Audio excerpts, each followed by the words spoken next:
I told my daughter I'd lost the farm on a Thursday evening in October. Not with a shaking voice, not with theater. I said it plain, the way you say a thing that's already settled inside you, sitting across the kitchen table with a cup of coffee going cold between my hands and the porch light buzzing against the dark outside the window. I said, Rhonda, the equipment's gone, the bank's got the back 40 already, I'm going to have to sell the house and the rest of the land. I watched her face. And my daughter, my 41-year-old daughter who grew up walking these same 200 acres, who used to ride out to the tree line on her granddad's old mare before she could even reach the stirrups, said 4 words before she could stop herself. She said, "About damn time." Then she caught it, rearranged her face into something meant to look like sorrow, said she didn't mean it like that, said she just meant maybe it was time to let go of a place that had been nothing but work and worry for years. She talked fast for almost 5 minutes, walking that sentence back like a woman trying to put toothpaste back in the tube, but I'd heard it clean. 4 words, no armor on them at all. The sound of somebody who'd been waiting on something for a long time and had just been told it finally showed up. I wasn't losing the farm, the equipment was paid off free and clear. The bank didn't have a single acre of that back 40. I'd been testing her, and she'd failed it in the one way a test like that can't be unfailed, which is when the truth comes out of your mouth before you even know you're being asked a question. What I found out 2 days later, sitting in my truck outside the Coffee Cup Diner on Route 9, was worse than about damn time. Worse by more than I can rightly measure. If you're new here, I'm Walter Kessler, 68 years old, and I've worked this piece of ground outside Sedalia, Missouri, since before some of you were born. Drop a comment and tell me where you're listening from. Hit that like button and stick with me, because this one's got some turns in it.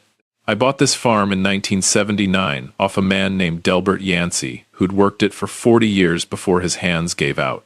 200 acres of corn and soybean ground, a hog operation I ran for a while in the 80s before the margins went bad, and a farmhouse. My wife Carol and I raised 2 kids in.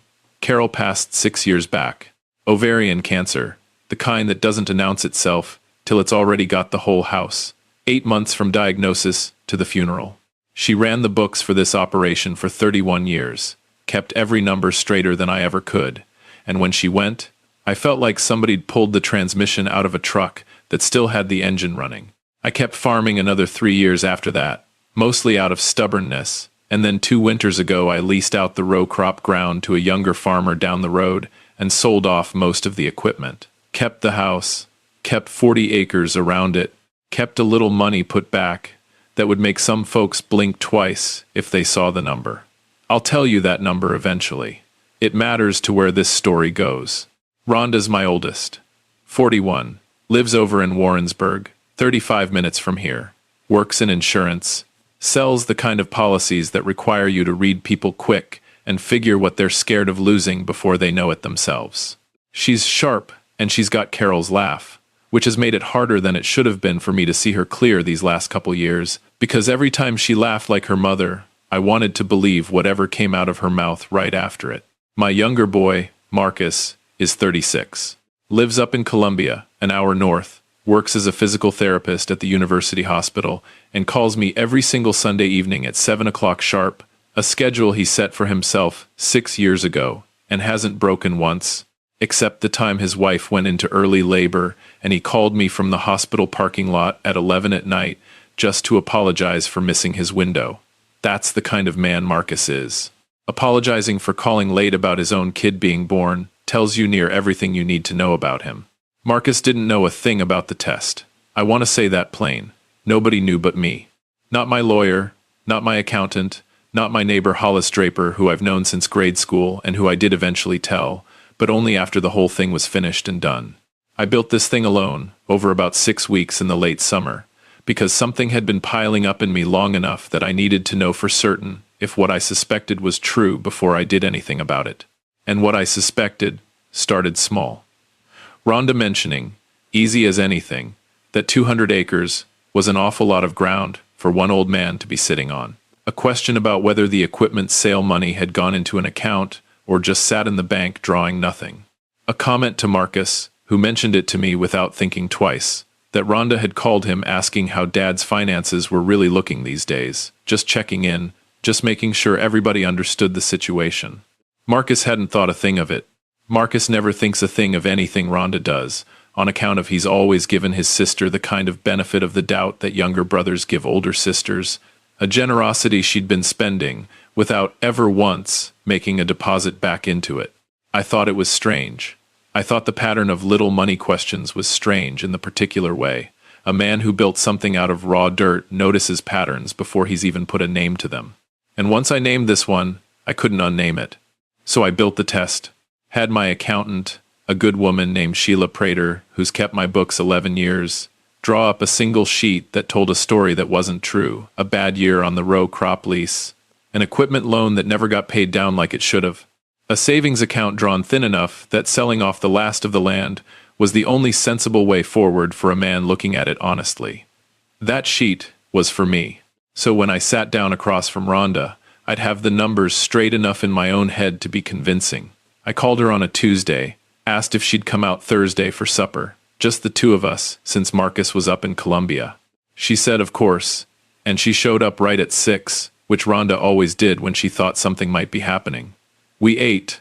We cleared the plates.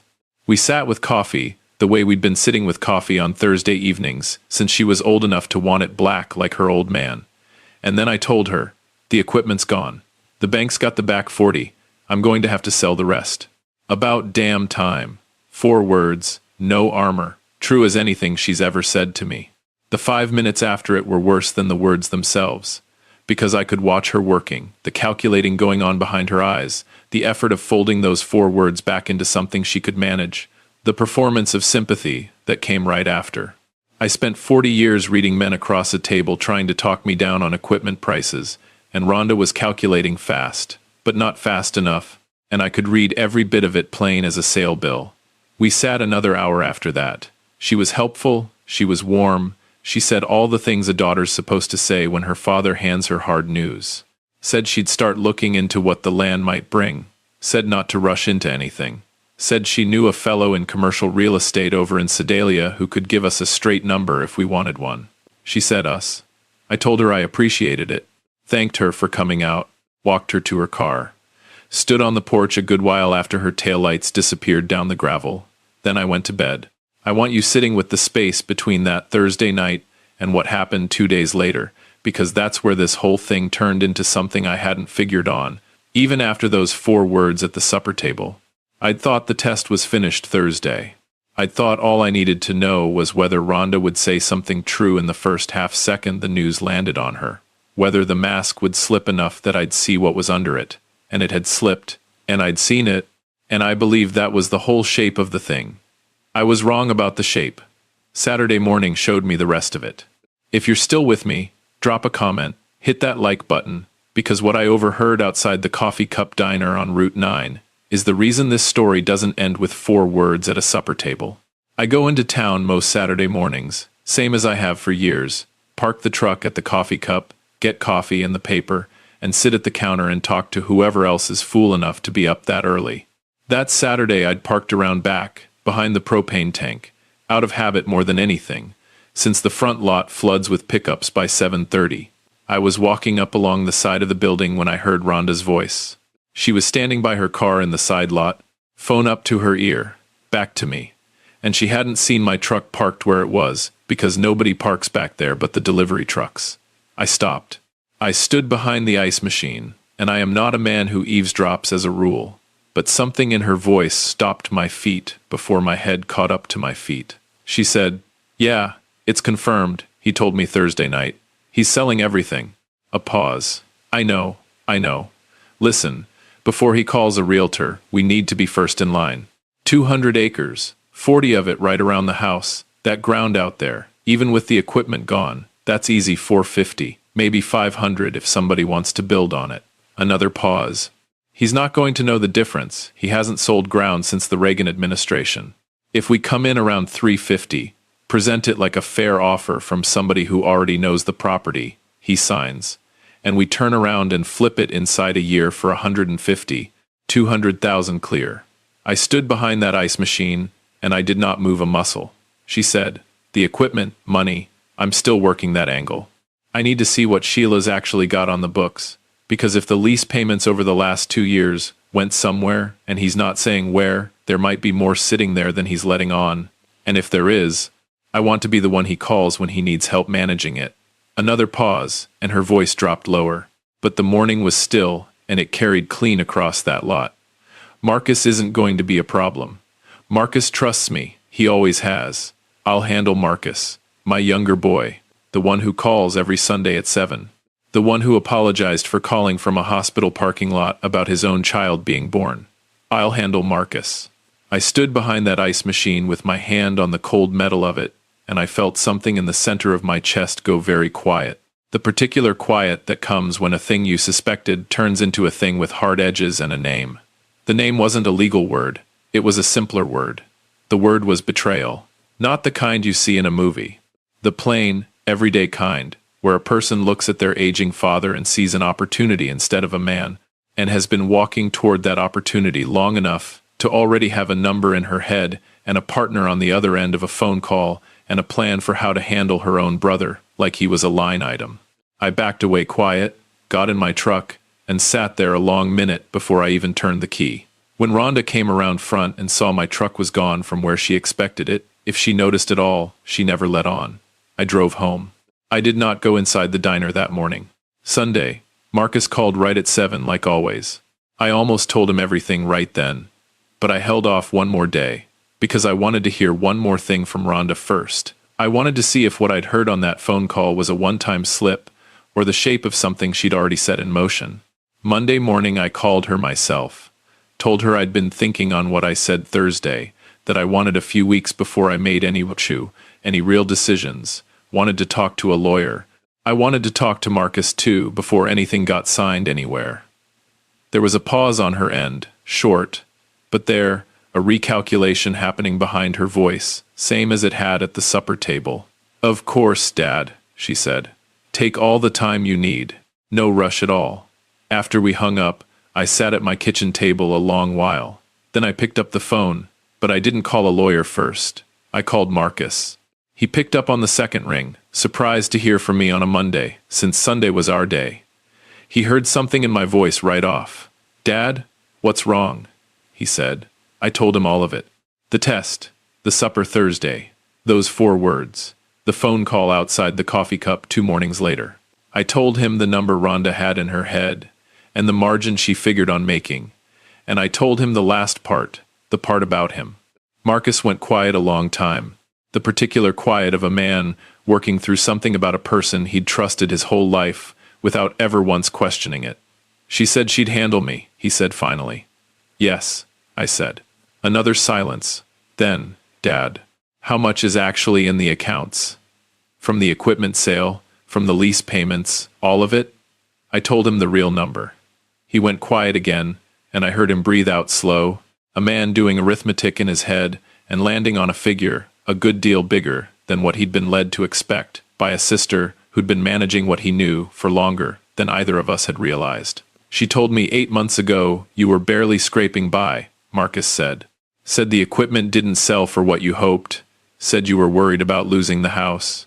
"She told you that 8 months ago," I said. "Yeah, 8 months." Rhonda had been laying that story with Marcus, the same, steady way she'd been laying it with me, in every little money question she'd asked over the past year. 2 separate versions running side by side, one for her father and one for her brother, both of them built to land in the same place, a father who thought he had nothing, and a brother who believed the same, so that when the moment came, neither one of us would think to ask an outside opinion before Rhonda's number was already on the table. "What do you need from me?" Marcus said. "I need you to sit on this a while," I said, "and I need a good lawyer, if you know one." He did. Of course he did. Marcus is the kind of man who has the name you need filed away before you ever knew you'd need it. Not out of calculation, just out of paying attention to the world and keeping useful things in his pocket. Her name was Diane Kowalski, an estate lawyer out of an office on Ohio Street in Sedalia, who specialized, Marcus said, in exactly the kind of situation where a family member needed removing from a position they'd never had any right occupying in the first place. I called Diane Kowalski that same afternoon. She let me talk clean through without a single interruption. When I finished, she said, "Mr. Kessler, I need to ask you one thing before we go any further. Do you have documentation, real numbers, on the equipment sale and the lease income?" "I've got the closing paperwork on the equipment," I said, "and Sheila Prater's kept my books 11 years, every dollar accounted for." "Good," she said. "And that phone call you overheard Saturday, did you record any of it?" I hadn't. I told her so. She was quiet a beat. "All right, 4 words at your kitchen table combined with the content of that phone call and your documented finances gives us a clear enough picture even without a recording." She paused. "I want to build a complete, accurate accounting of everything you own, in writing, signed and notarized and filed, so there's no version of this anybody can argue with later. And I want your estate documents revised before your daughter takes another step, because from what you've described, she's working on a timeline." "How soon can you see me?" I said. "Tomorrow, 8 o'clock, she said. I was there at 1:45. Diane Kowalski in person matched exactly what her voice on the phone had promised. Precise, unhurried, the particular calm of a woman who's walked this road with other families enough times to know every turn in it without needing to rush a single one. She had me lay it all out again in order while she wrote in a small, neat hand on a yellow pad. When I finished, she started a list of what she'd need: the equipment sale paperwork, the full accounting from Sheila, my current will and trust documents, and a written, dated, signed account of both the Thursday supper and the Saturday phone call, as close to word for word as I could manage. "How much does the written account carry without a recording?" I asked her. "Combined with everything else, plenty of weight," she said. "You're not filing charges, Mr. Kessler, not yet anyway. You're establishing an honest record of your real financial position and revising your documents to match your real intentions. That phone call is supporting evidence, not the foundation. The foundation is the numbers, and the numbers, once Sheila got them all in front of Diane by that afternoon, were substantial. The equipment sale 2 years back had cleared $410,000, most of it sitting untouched in a money market account because I never had much use for spending it. The lease income off the row crop ground ran another $60,000 a year, banked clean since the day I signed that lease.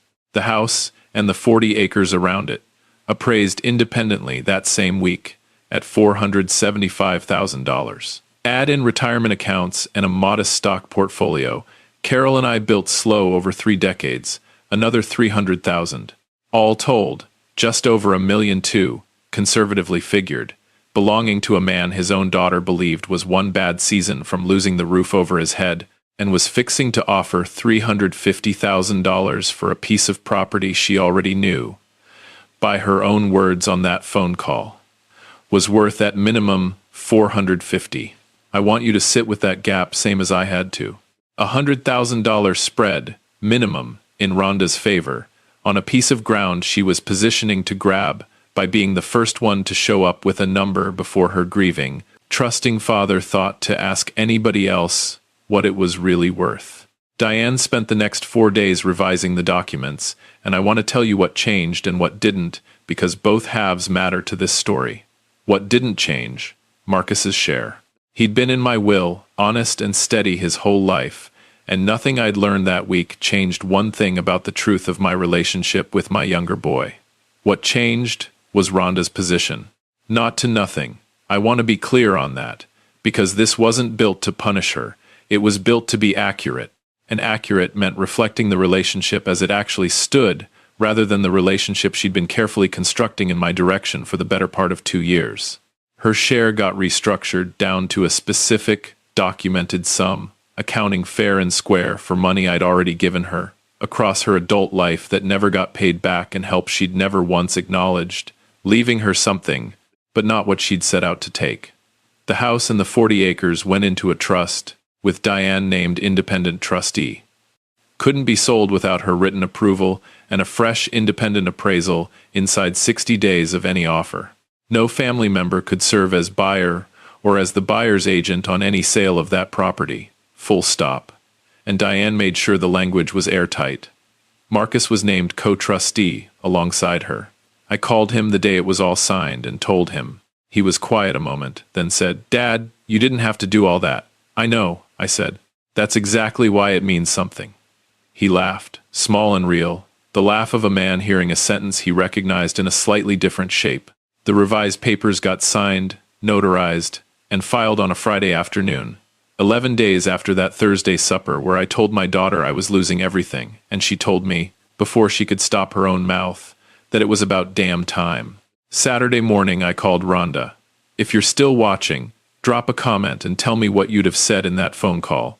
Hit that like button, because how I told her is the part of this whole thing I spent the longest time working out how to do right. She picked up on the first ring.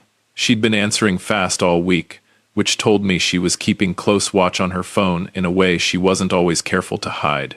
"Dad," she said, warm and quick. "How you doing?" "Been thinking about you." "Doing just fine," I said. "Wanted to catch you up on some things. Can you come by this afternoon?" "Of course," she said. "What time?" I told her 3. She pulled in the driveway at 2:50.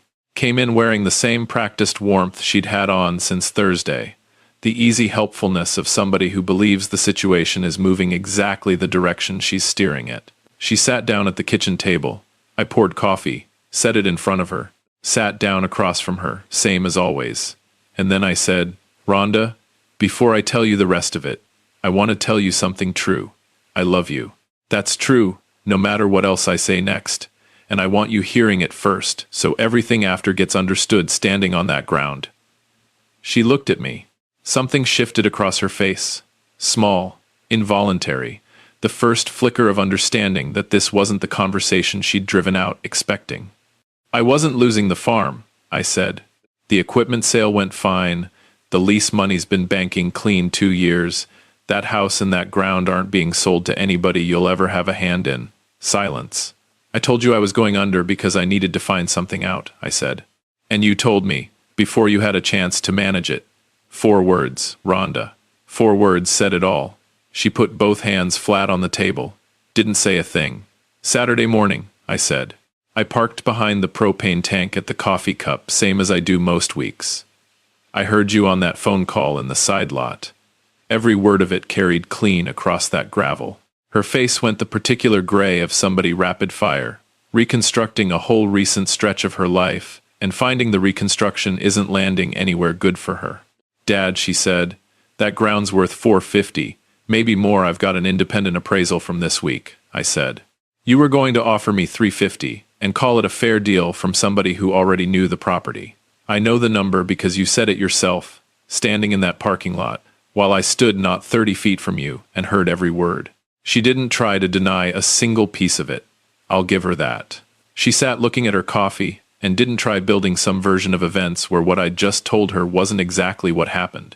And that told me something about my daughter I hadn't been sure of, until that exact moment that underneath all the calculating, there was still a person in there who knew when the calculating was over and done. "The trust's filed," I said. "Diane Kowalski on Ohio Street handled the whole thing. The house and the ground are in it now, independent trustee, terms that make what you had planned flat impossible." I paused. "Marcus is co-trustee." Rhonda closed her eyes a second.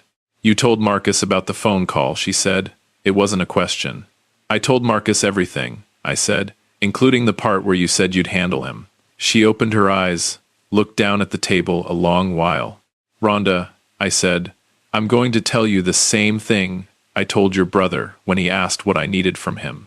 I need the truth, the real one, not a version you've managed down to something easier to say out loud. What's actually going on with your money? Because I don't believe a woman with your job and your house goes hunting $100,000 spread off her own father's land unless something's already gone sideways somewhere else. And there's a difference between a person in trouble looking at her father for help and a person in trouble looking at her father as a solution to be managed. One of those I can work with. The other one I can't." She looked at me. "Are you in trouble?" I asked her straight. A long pause. The kind with real weight sitting inside it. "Yes," she said. "Tell me," I said. And she did. Not all at once, not clean the way truth comes out of somebody who's been holding it in too long, in pieces, with stops and restarts, and places where she lost her own thread and had to go back and find it. A commission structure at her agency that had changed 2 years back and gutted her income without her ever telling anybody. a car loan and a second mortgage on her own house she'd taken to cover the gap, both of them now underwater, in a way she couldn't see her way out of. She wasn't broke, not yet, but she was close enough to smell it, and the distance between where she stood and where she needed to be had made my land look like a rope thrown down a well. I listened to the whole thing without interrupting. When she finished, I sat with it a minute. "You should have called me," I said. She looked at the table. "Not to take from me," I said. "To ask. There's a version of this where you called me a year ago and said, 'Dad, I'm in trouble, and I need help,' and we'd have had a different year than the one we just had." I paused. "I don't know if I'd have helped the way you wanted. I'll be honest with you about that. What you were planning, the land, the number you had ready, that told me something about your judgment, I'm still sitting with today. But I'd have listened. We'd have had the conversation." Rhonda put a hand over her eyes and sat like that a moment. "Dad," she said, "I'm sorry." "I know you are," I said. "The trust," she said. "What you changed, it's accurate," I said. "It's the relationship as it stands right now. If that relationship turns into something different down the road, I'll revisit every bit of it, because I'm not interested in punishing you. I'm interested in the truth being the thing we're standing on, and the truth today is that what you were planning wasn't the act of a daughter who trusts her father." She nodded slow. "Where do I start?" she said. "With your own lawyer," I said. "Tomorrow, before anything else, and you tell them the whole real picture, not the managed one." She nodded again. "And then you call your brother," I said. "Not me calling to tell him what you said. You call him yourself." She looked at the table a long moment, then said, "He's going to be furious." "Yes," I said. "He's going to be furious, and then he's going to listen, because Marcus has always been better at both those things than either one of us gave him credit for." Rhonda left around 5. I stood on the porch and watched her taillights go down the gravel, same as I had 11 days before. And then I stood there, a good while longer, looking out at the tree line and the old barn and the maple Carol planted the year Rhonda was born, grown up enormous now, in the way trees get big when you're not paying close attention to the years passing. I called Marcus, told him Rhonda would be calling. He was quiet a second, then asked, "How'd she look when she left?" "Like somebody setting down something real heavy," I said, "and not yet sure what to do with her hands. Now they're empty." He made a sound somewhere between a laugh and a sigh. "That sounds about right for her," he said. We talked another half hour about other things, about his little girl starting to talk in full sentences now, about a program he was running at the hospital, about the maple tree, which he hadn't seen since spring, and which I told him was getting good and unruly, in the particular wonderful way maples do when nobody's minding them close. When we hung up, I went and sat on the back steps where Carol used to sit some evenings with her coffee, and I looked out at the barn and the fence line and breathed a good long while. The house was still mine. The papers were accurate. The number Rhonda had ready in that parking lot would never show up on any offer sheet now, because the trust made that whole conversation not worth having. I didn't know what came next for her that was hers to work out with her own lawyer, with Marcus, with the real shape of her finances, once the managed version finally got put away for good. I'd made plain what I could stand behind, and what I couldn't. The rest belonged to her. What I did know was this: the test I'd built cost me more than I'd figured going in, not in dollars, but in the particular way that clear seeing always costs more than not knowing, because not knowing lets you keep the version of your family you'd rather believe, and clear seeing makes you live in the one that's actually true.